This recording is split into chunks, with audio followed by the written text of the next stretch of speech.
Hello and congratulations on getting access to this video course on how to optimize your videos before making your YouTube videos live.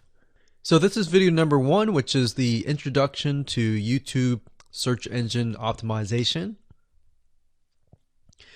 So I want to first start out by saying the goal is to focus on doing the right amount of keyword research and video file automation before actually uploading any of it to YouTube. So essentially this is all about what most people forget about doing before making their YouTube video live. Because if you think about it, most people think about, okay, what do I do after I upload this video? They don't really think about what they have to do before making it live. So this is not about what you can do afterwards, as that is a totally different focus, but rather before. So besides simple optimization, you really need to know that YouTube ranks the videos that people watch the longest. Meaning, let's say for example that we have a 10-minute video. YouTube looks at that video. They look, yes, at the likes, dislikes, and comments, but they also look at, okay, do people actually watch most of this video? And based on, let's say, 1,000 views, how many of those 1,000 views actually watched either 50% or 100%, or how many minutes total? 1,000 times how many minutes was watched. So they really look at how long people watch the videos as a whole. Meaning the more viewers and the longer that they watch, that will get you ranked up further and further up. So instead of focusing on, spammy tactics, tons of backlinks, and all of that, our goal here is to really focus on the user experience. So what I want to do now is give you a quick overview of what's inside this video course. This is, of course, video number 1. Video number 2 is going to be about competitive research, or in other words, researching your competitors to kind of get a better idea of why YouTube is ranking those videos. Video number 3, we'll talk about highly searched keyword terms and how you can find those for your product or service or whatever you're trying to promote. Video number 4, we'll talk about your title and your description. Video number 5, we'll talk about video file optimization. So we're going to optimize the actual file, because each file has essentially information in it. And of course, video number 6 will talk about why your thumbnail is important and how to make it professional and good looking. And video number 7 will talk about video length and why that matters. We talked briefly about it just now, but I'm going to dive in deeper in that video. And of course, last but not least, I'm going to give you a secret tip on how to outrank your competitors in video number 8. So before we get started, I want to talk about what you need to have in hand. You're definitely going to need your product or service and an idea of the niche that you're targeting. You also need to have a video that is ready to be uploaded. And with that said, let's move on to video number 2. Hello and welcome back. This is video number 2. So let's talk about competitive research. You see, the best way to understand how you can rank better is to know what is already ranking in your niche or your market. So what we want to do here is we want to analyze the videos that are on the top. And I want you to specifically look at what titles, what descriptions are they using, and what thumbnails are they using that are eye-catching. And what is the user experience like when you click through those videos? So let's go ahead and do some competitive research. So for the sake of making sure that we find YouTube videos that actually relate to promoting a product, what I want to do now is just to pick a product out of the blue and let's take a look at YouTube. So one product that I've been using for a while now, which has been really, really awesome, is called the Instant Pot. It's basically a pressure cooker that cooks food at a really fast rate. So what we're going to do is we're going to hop on over to youtube.com and we're going to type in Instant Pot and see what we get. So I'm not going to click enter just yet because I'm interested in getting an idea of what kind of potential keywords that we could rank on, or what potential videos that we can create. And we'll talk more about this in the next video. But for now, let's just do some basic keyword brainstorming and then, of course, do some competitive research. So Instant Pot, we got Instant Pot recipes, we got Instant Pot ribs, Instant Pot roast. So let's just click here and see what we get. Now we can see how to use Instant Pot has 316,000 views right here. Instant Pot chicken, top 6 easiest things to cook in your Instant Pot. Perfect for beginners. All right. So let's just take a look at the top 3. So let's go ahead and open those up. And let's analyze them. So the first one is this one here. And let's pause the video. We'll skip the ad. All right.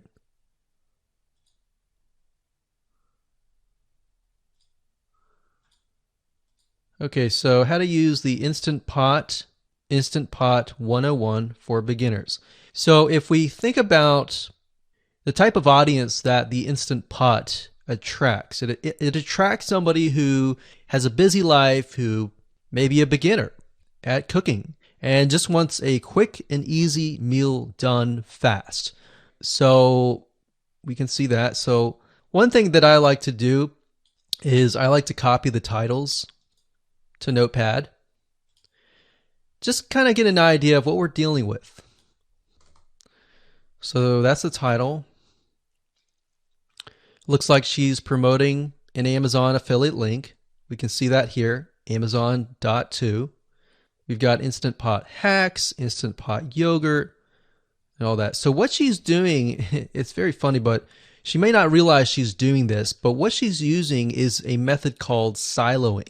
And she's basically telling YouTube, hey, not only do I have this video on Instant Pot, I've got Instant Pot hacks, yogurt, recipes, and other recipes. So let's just copy that in here. So that's video number 1. So we're going to rank it from video 1, video 2, and video 3. Let's scroll down a bit. We've got 373 comments. I will say when it comes to YouTube, they're looking for engagement. So comments is good, likes are good, even dislikes are good as well. Even though dislikes are bad from a human standpoint, it tells YouTube that there is engagement. All right. So sometimes we're going to be able to view, we can't do it here, but sometimes you'll actually be able to view more data. But for now, you can't hear. Now, we can actually dig deeper if we want to. So let's just take a look at Natural Brittany's YouTube channel. Because when you're doing competitive research on YouTube, it's not just that particular video. It's actually the whole YouTube channel as a whole. The authority that that channel holds. So she has 116,000 subscribers. Click on the videos. She has a good amount of videos that talk about anything, looks like from cooking, from budgeting, from grocery, a lot of very similar videos. So let's scroll down. And now let's go ahead and take a look at the second highest ranking video. So if we go back over to here, and this is the Instant Pot chicken, cook with me, meal planning, meal prepping, Sunday setup. So let's go here, take a look.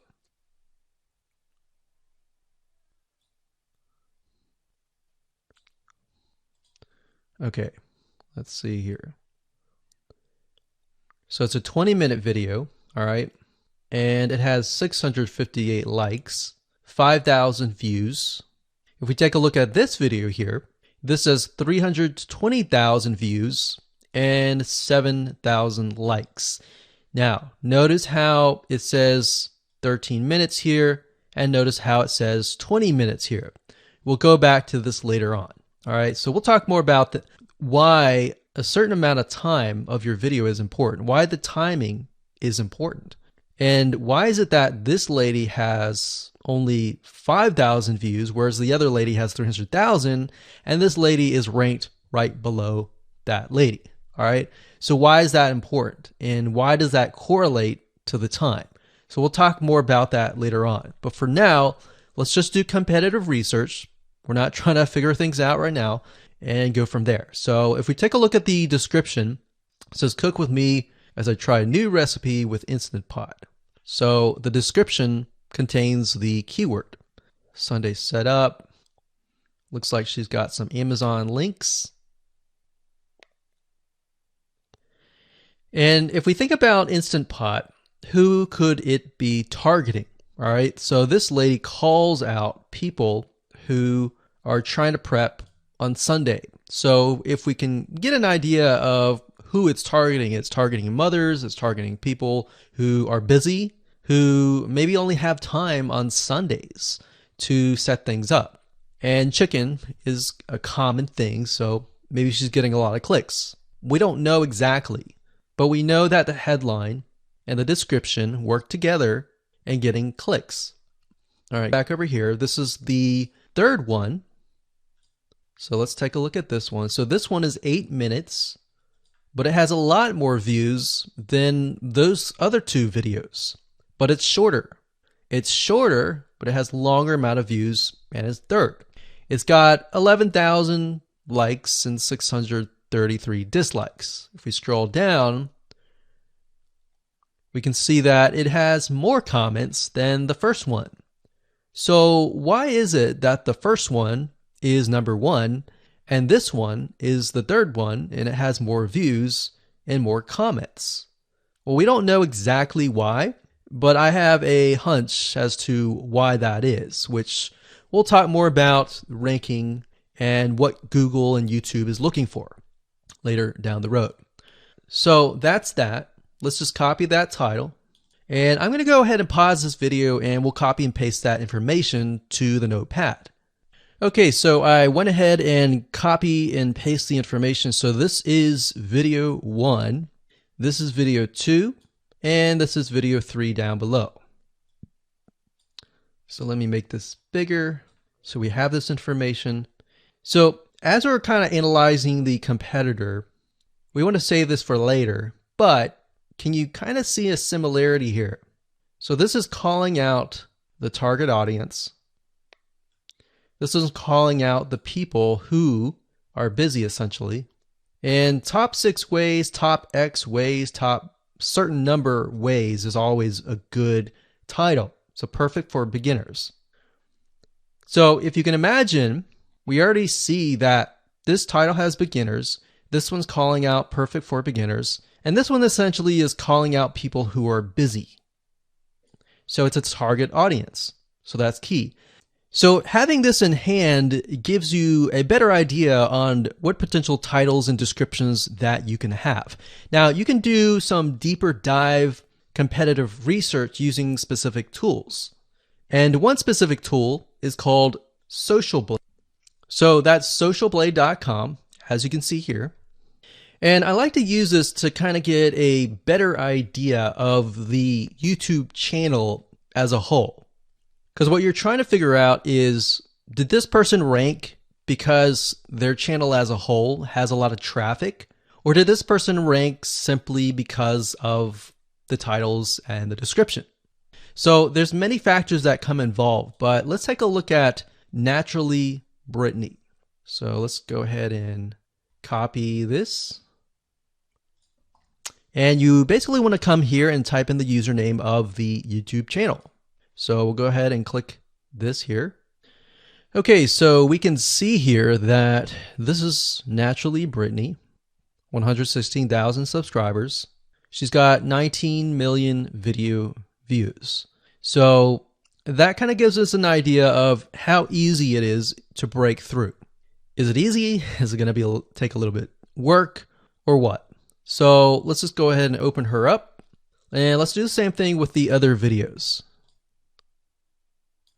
So this one is marriage and motherhood. We got that here. So she has 7 million video views. So it's about half of what we saw earlier. And this one is called Six Sisters Stuff. And this one has about 9 million video views.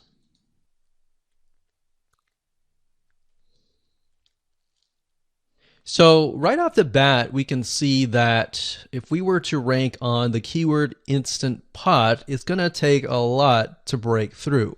But the way we can break through is by using essentially subcategories of that keyword. So Instant Pot recipes or Instant Pot chicken recipe, stuff like that.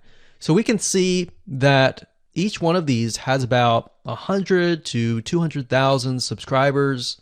So you're going to have to be competing against that. Now, obviously, if you have a good size YouTube channel, that will usually mean that you can break through fairly easily. But if you're just starting out, then breaking through on that keyword is going to be a little bit more difficult. So the next question is, what keywords should you use? And we'll discuss that in the next video.